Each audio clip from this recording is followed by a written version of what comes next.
It seems Call of Duty World War II, even though Activision and Sledgehammer have stressed that the game is going to be focused on historical accuracy, isn't being historically accurate. New promotional photos of Call of Duty World War II have come out with the game with the normal Nazi banners of the swastikas. Like, that was on display all over Germany back in the 1930s and 40s.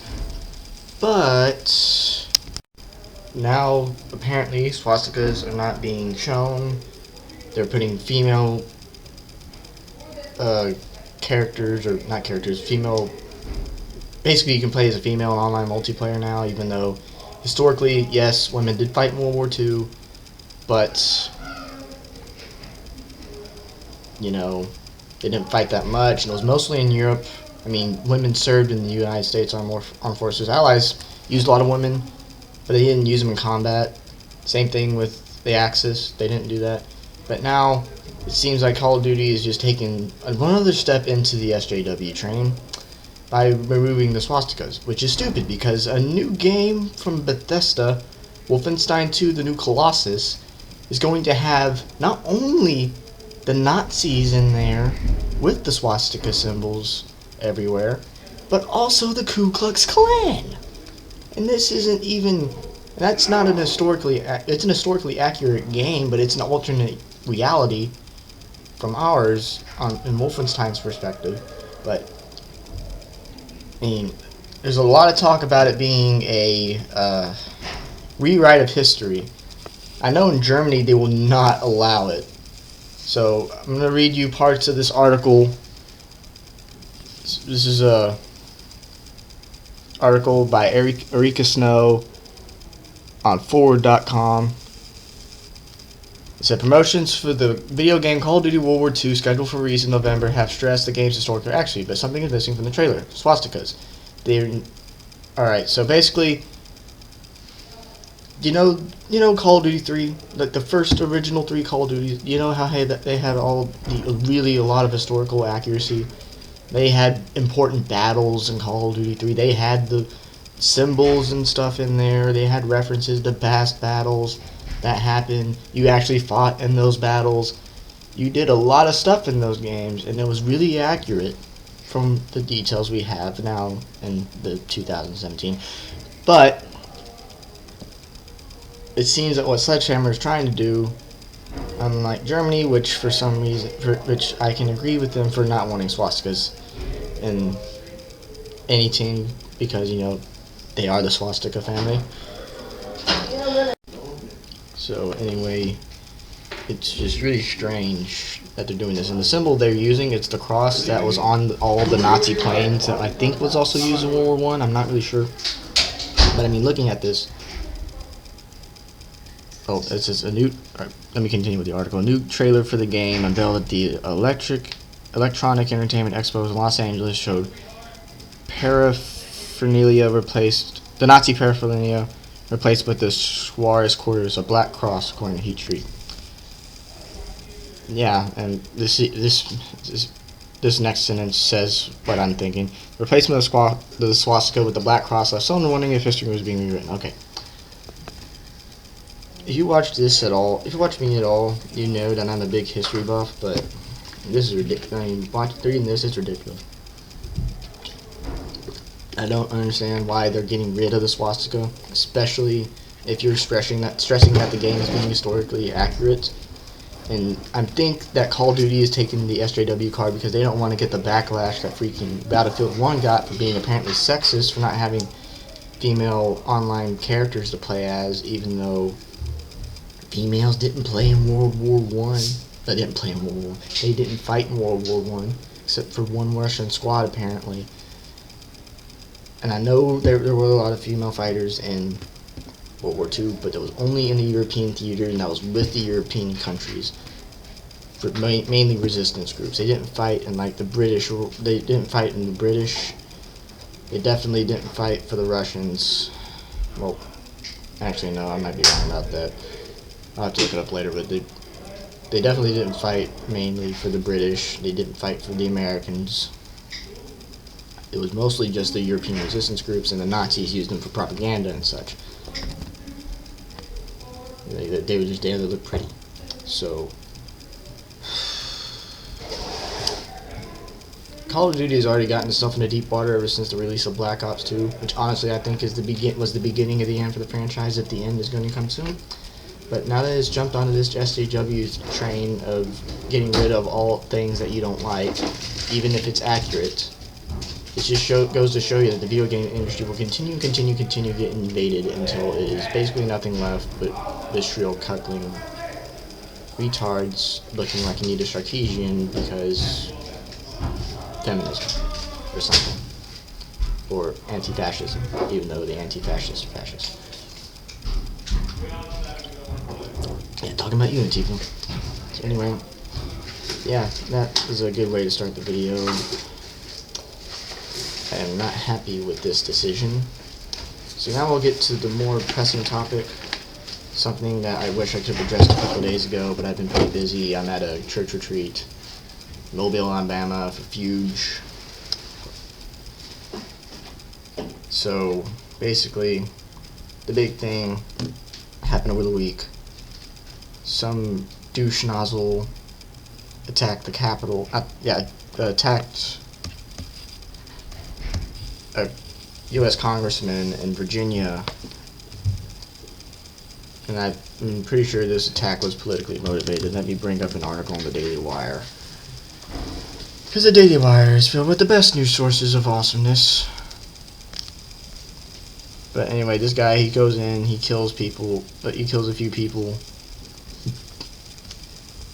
Well, I don't even think he kills a few people. All I know is that he goes in there, asks if there's Republicans practicing for this charitable baseball game. Guy says yes. He says okay. Then we get to that, and then he goes back to his car, gets a gun, and just shoots some people.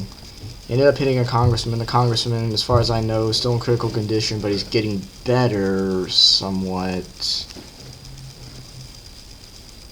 And the guy, one of the cops who got shot, actually managed to shoot him back. And Rand Paul talked about this a little bit. He was there, and he said if it weren't for the DC police, that there would have been a massacre. So I mean, thank God the DC police were there. Let me see if I can find a daggum article.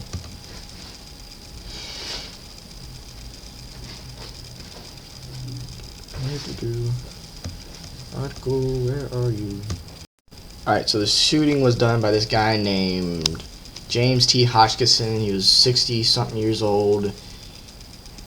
Looking at his Facebook profile, he was a big Bernie supporter, and there's a bunch of stuff on there about like, oh, we gotta impeach Trump, he's destroying our American democracy, we gotta take out all the people associated with him and such, even if they don't support him, or something like that, which is really, really stupid, because, I mean, it's not gonna get you anywhere. If you kill him, you're gonna have a riot on your hands from the right. I mean, I'm telling you, if a person on the right did this with Obama, I'm sure the right would be pretty upset, but they wouldn't be upset as the left. We would be acting like the left at this point, but still. This guy was, I think, politically motivated, but not by, like, the congressional left, even though he was a big Bernie supporter. I think he took way too much inspiration from these Antifa-like groups that are spewing all over the internet, like saying they want to kill Trump on his birthday by going back in time and murdering him, or telling his parents to wear a condom, like one person on Instagram said, which I really wish I could have responded to. But, I mean, they don't know my YouTube channel, so they ain't gonna know shit. But not only that, you just have people wishing for Trump to be dead. And I'm just like, seriously, why? He's done nothing wrong to you. He hasn't done anything wrong, as far as I know, that will really impact basically anyone.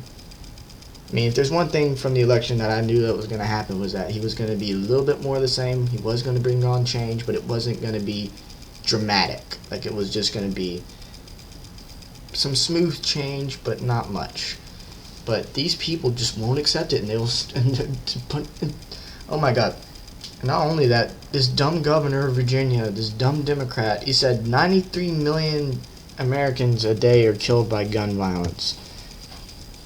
If 93 million Americans were being killed by gun violence a day, we'd be screwed. No one would be alive in America today. It just wouldn't happen. It wouldn't. And so while the left is painting this on gun violence and not actually the true motives on the shooter, which is stupid because the left is stupid, it's just, I really, really, really wish people would just shut up about everything. I'm gonna try to find out who this guy's name is. Stupid Virginia gun.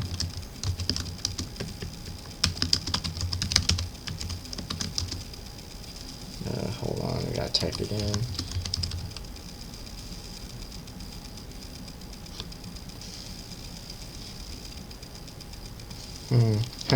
There's a good article on here. It says Representative Chris Collins responds to Virginia shooting at congressional baseball game. I will be carrying when I'm out and about. Heck yeah. Alright. What the heck? Where did it go? Alright, so we're gonna read this article by Hank, what's his name? Hank Berrien. Yeah, the guy who got shot was Steve Scalise. He was a congressman from Virginia, I think. Wait, no, not Virginia. What's his name? I think it was a congressman from Louisiana. But anyway, in the wake of the shooting in Virginia on Wednesday morning, in which Congressman Steve Scalise and others were shot by armed gunmen who reportedly was targeting Republicans, there were some on the left who immediately used the incident to push for gun control rather than simply empathize with the victims. Alt immigration. What a stupid Twitter thing. So FYI in Virginia, just across the river from D.C. No background checks, license, registration, no permit carry. No. That was just stupid. David Frum said the same thing. Frum is an idiot. I never do reading research. Dude, there are background checks in Virginia. I had one. This is disgusting and false. Virginia has background checks. There's no concealed carry of long guns, moron. It's a long gun. Wow, this Frum is an idiot. One correction. No background checks from private. Oh, you idiot. Okay, anyway, I can't find the guy's name. I don't know why, but anyway. So anyway, some douchebag goes along, shoots some people because they were Republican, apparently. Left isn't blaming us on political violence at all. He's pushing for more gun control, even though some Democrats in the House are actually trying to get unity through this, but it's not going to work. Plus, Trump's already screwed that 24 hours up by, what did he do? Oh yeah, he was tweeting that this is tweeting. You don't need to know what's in there just to know it's bad, because, you know, he tweets a lot, because he's an idiot, sometimes. Sometimes he'll have a stroke of brilliance, but this isn't it today. But honestly, what does the left come to? I mean, used to be they weren't the violent ones, apparently, at least from what I remember. Actually, no, that is a lie. The right has never really been quick to violence. You had to have to provoke someone on the right, someone who is really on the right, not the alt-right, to be just flat out knock somebody out or body slam somebody like that dude in Minnesota. And you have to provoke him to get in a fight, and that's something that people on the left have been trying and been successful at for years. But I mean, it's starting to fall apart. Their narratives have been falling apart for years, ever since the 1970s. They'll keep using the same buzzwords like racist, sexist, and stuff like that. Then you get the new homophobic, transphobic, doofophobic, whatever they can throw you under the bus for, even though you're just being a dude to say, hey, why can't we pay attention to the facts? Why can't we see that your policies aren't working, and some Republicans' policies are actually working? Why can't we get more people like Ben Shapiro who is basically unafraid of the left? Like a god. Like he is just, he don't care. And I just don't get it. Just the left has spiraled this much out of control that it makes me want to puke. Makes me want to vomit. Alright? Now, you know I love bashing the left here every now and then, but I mean the mainstream left, not the congressional left, the mainstream left that has been doing all these Kathy Griffin style things, you know, the beheading and the Trump photo, then freaking Marilyn Manson with the Trump doll shortly before he was inaugurated, which I know is really, really freaking stupid. Marilyn Manson, shame on you. And all these death threats Trump's probably getting, even though Obama probably got his fair share, but still, Trump's probably going to get a lot more just in his first year. I mean, I'm just tired of the left. I mean, they're so hypocritical. They don't know anything about how to handle themselves. And it's honestly spiraled down to the point where they are resorting to political violence, and it's going one day to be retaliatory in such a stage that we might actually have martial law or civil war in the worst case. Thankfully, this did not happen during the 2016 election. Like, those conspiracy theories are handing out that Black Lives Matter actually might go to Philadelphia and Philadelphia and Cleveland to disrupt the conventions, and then Obama would create martial law so he can stay in office 2 more years, which would have sucked. And you know there would have been a definite outcry from the right, especially the far right. But still, I mean, I'm just tired of the left. I'm tired of the left. They need to shut up. So I'm just... Oh yeah, and also, in other news, I'm really late on this one. Ontario, the city of Ontario in Canada, is basically saying, if your kid wants to be trans, but you don't let him or her, you're going to get your kid taken away from you, and they'll do it anyway, even though that's not what the state should be doing. So, I mean, it's just a big week of really, really stupid idiocy. I mean, other than the Canada thing was 2 weeks ago, but my God, I just really want this all to be over. Why can't I wake up in 2024 so I can elect Ben Shapiro? Seriously, why can't I do that? Okay, thank you for watching. I know this video was a little bit more short today. I'm just trying to get a few videos in before I leave and get no internet. So, thank you all for watching, and goodbye. Don't die.